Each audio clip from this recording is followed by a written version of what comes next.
Hello, here we are going to talk about data warehouses, and we will answer some questions regarding data warehouses and some applications that work with them, as well as a discussion on a podcast about both a physical warehouse and a data warehouse.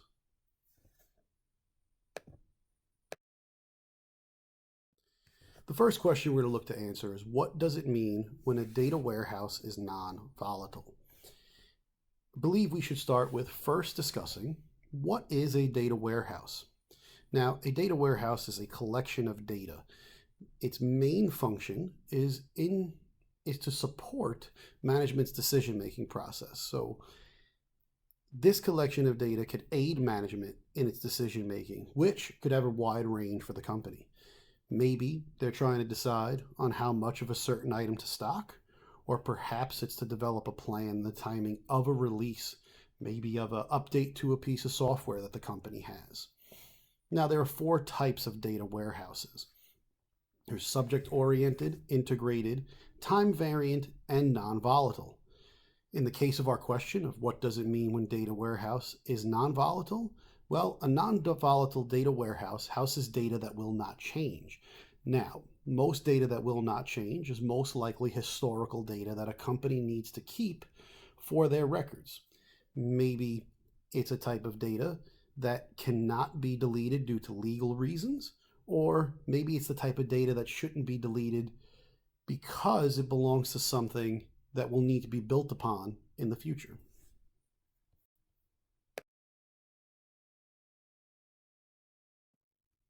Now that we've looked at what a data warehouse is, and we've discussed what that definition is, let's look at fact tables. Our next question we should look to answer is, what is a fact table within a data warehouse? Now, fact tables are the central tables in a star schema. So if we are using the star schema for our data warehouse, this is our central table. Fact tables are used for measures as additive, non-additive, and semi-additive tables. So let's also discuss what those additives mean. Now, additives are where measures can be added to all dimensions. Non-additive measures cannot be added to dimensions. Semi-additive measures can only be added to some dimensions. So in a sense, it is a little bit of a hybrid of both additive and non-additive measures. We also have different types of fact tables. We have transactional fact tables, periodic fact tables, which are also snapshots, and accumulating snapshots that are also fact tables. A transactional fact table are the most basic, in which each grain is represented by one transaction per line, in which every invoice is listed. Now, this is the most popular, used by financial institutions or departments within a company that are financial based, so maybe a business office or an accounting office. A periodic snapshot, that is a type of fact table that stores data of a snapshot from a certain period of time. So think of it as a backup that you would use on your computer possibly. It is from one date to another that you may need to see how much was purchased, how much was spent, or anything in that nature. An accumulating snapshot now is a fact table that shows the activity of business processes that have a very clear start and a very clear finish. So in this case, we're looking at maybe a project that had a timeline. So it started April 1st and ended May 15th.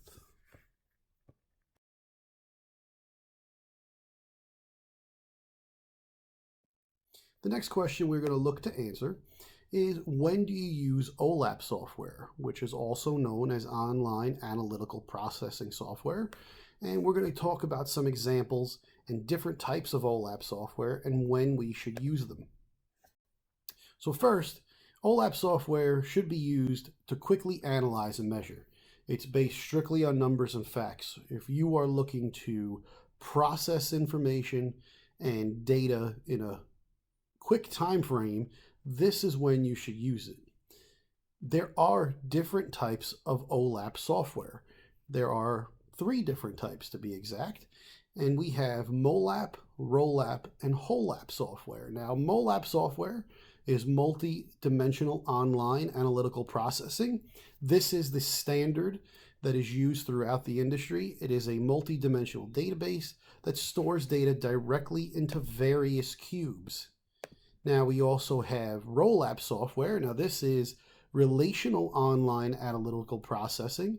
This uses the same technique as MOLAP, but in this case, it sends the data to relational databases. So the data will only go into the databases that it relates to. And HOLAP software, which is hybrid online analytical processing, uses both previous approaches by storing data in multi-dimensional cubes, and all of the detail to that data is stored in relational databases. If you are looking to process data, the idea is to pick out which one works best for the data you are using. So since multidimensional is the standard, it may be most likely that you will end up using this. But if you are doing work with data in relational databases, should be looking for ROLAP software. And depending on how your database may be set up, it may be best to use the hybrid approach.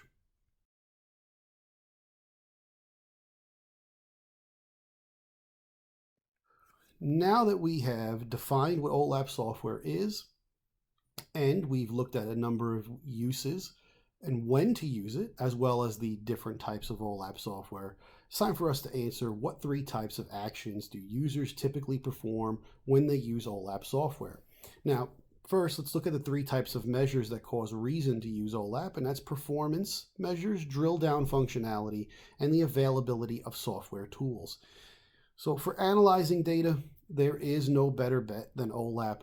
The returns on your data analytics will return immediately. Basically, it's the way it's built, as we spoke about before. When you're looking into your facts and numbers, it will be able to put together the data where it belongs in your database and spit out the returns immediately. Now, this is one of the reasons that it allows you to drill down into that data when you get your returns. No other software really allows anything like this. Mostly it's a form of imitation for what the other software does. It also allows you to really flush out your data in a number of different ways. Once those returns have been given to you, you'll be able to export them maybe into Excel, maybe into a program like Microsoft BI. The availability of software as well represents reporting tools. Because OLAP is multidimensional, it is perfect for reporting. And those are the three types of actions that users typically perform on OLAP software. On the previous slide, we spoke about when to use OLAP software. One of the things we talked about is how quickly the data is returned and how you could drill down. Now, one of the important things to do here would be to discuss and define what is data mining. Now, data mining is the process of sorting through large amounts of data or data sets. This will help identify possible patterns and to see where data can relate to another piece of data. Data mining allows companies, businesses, agencies to predict trends. So a perfect example is how well data mining can fit in a few different industries. So for instance, an ISP, maybe it's Verizon Fios, they're seeing in a certain area that they're losing a lot of customers. By mining their data, they may be able to predict why the customers are leaving. Maybe it's rising costs, maybe it's lack of speed that is being delivered to customers in that area, and by speed I mean bandwidth. Also, maybe a supermarket. Maybe within the supermarket what they're finding is that through the summer months, coffee purchases rise. So now by using data mining, they could go out and predict where coffee may drop off during the year or where it'll rise again so that they could either stock more or stock less. a lot of companies when it comes to data mining, and supermarkets are perfect for this as well, use those loyalty programs, because now when I swipe my loyalty card when I purchase certain items, I can keep track as the supermarket management of what is being purchased through each individual customer, and maybe I can provide specific coupons to that customer because I see that they buy that specific type of deli meat or cheese or what have you. And by providing coupons to those customers on the things they like, they'll come back more and more.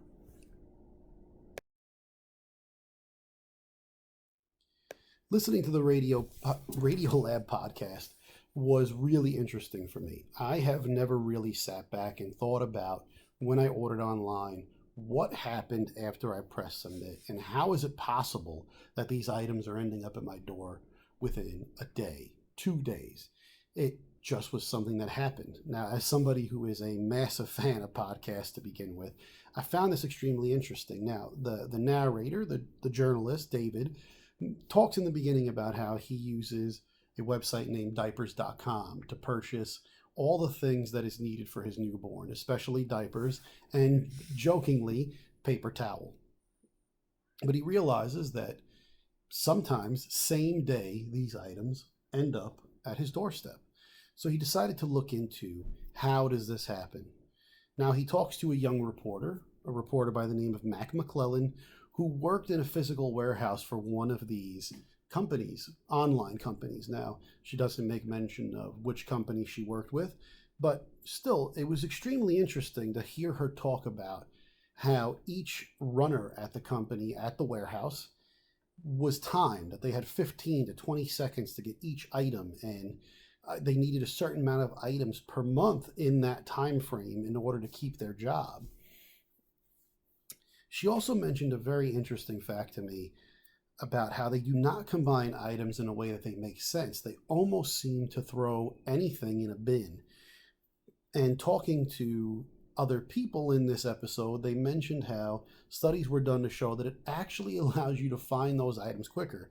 I found that quite fascinating, that there isn't just an aisle for shirts, let's say, that shirts could be put with batteries and batteries could be put with spoons. I thought that was very interesting. So one of the things that came up, however, going in a sense a little bit back to how much the runners should be timed, both reporters decided to look into the treatment of workers. Now, Mac came face to face with a horrible issue in which a worker was fired for taking off, I believe, for the birth of his child, but was brought back to be retrained. And she mentioned how much this affected her, that she even went home crying, thinking that this might happen to her. While David went to a warehouse, again, no mention of the company, but where the employees were seemingly happy. He spoke to an employee who mentioned that she loved her job, and then ended up speaking to another employee who turned out to be a DJ for the warehouse that was there to boost morale for workers. And he played music from all different types and genres from around the world to keep everybody together. I thought this was a very, very well made podcast and fit perfectly in about what we're speaking about today.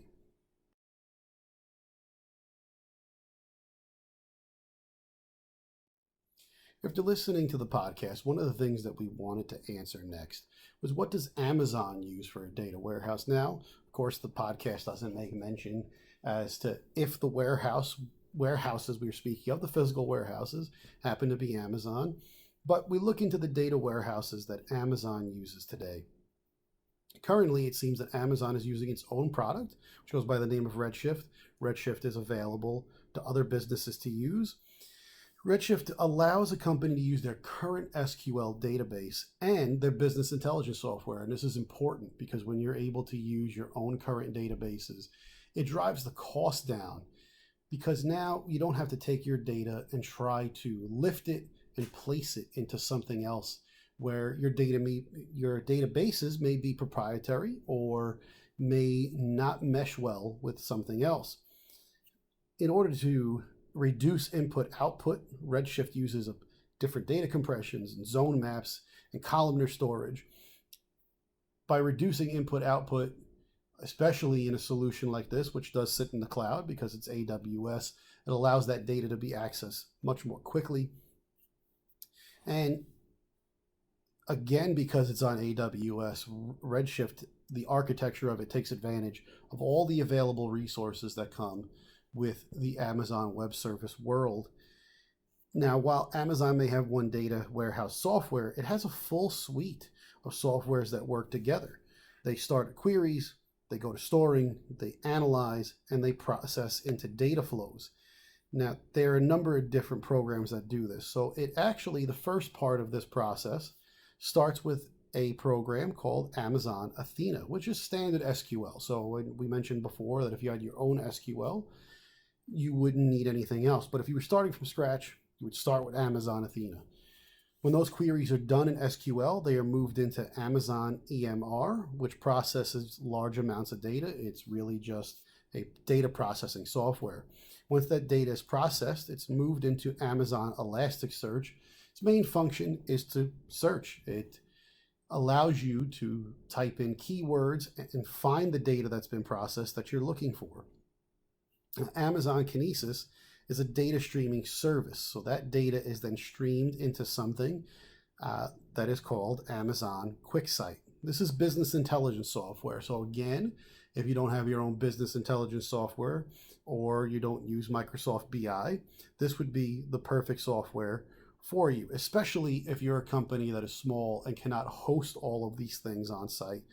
QuickSight is a cloud product that analyzes data online. Now, the next step is where Amazon Redshift comes into play. Now, all of this data that we're talking about will be stored in Redshift, which is, as we've spoken about, Amazon's data warehouse. Once it's in Redshift, you could use AWS Glue, which it loads and locks and stores the data in its place, or especially if it needs to be stored and locked in a specific place. And the final process would be using AWS's data pipeline. This moves the data and processes the data between different AWS storage services.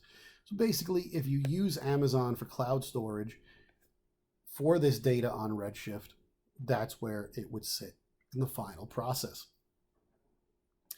I hope what we've done here today is help everybody understand more of what data warehouses do and maybe pique your interest like it did mine.